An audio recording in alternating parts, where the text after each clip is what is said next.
FC সেউলে খেলার কথা ছিল টম অলড্রেডের।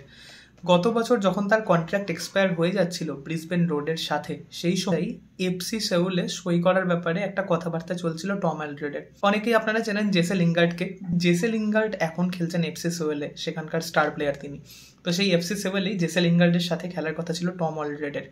টম অলড্রেডকে একজন এশিয়ান সাইনিং হিসেবে দলে আনতে চাইছিল এফসি সেউল, এবং টম অলড্রেডের কন্ট্রাক্টটা প্রায় পাকা হয়েই গেছিল। কিন্তু বাদ সাধলো টম অলড্রেডের তখনও অস্ট্রেলিয়ান সিটিজেনশিপ না পাওয়া, এবং টম অলড্রেডের সই করা হলো না এফসি সেউলে।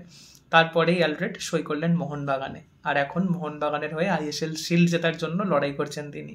কখনো দীপেন্দু বিশ্বাস, কখনো অ্যালবার্টো রড্রিগেজকে পাশে নিয়ে বিশাল কাইথের গোলের সামনে একজন অভেদ্য প্রাচীর হয়ে দাঁড়িয়েছেন টম অলড্রেড।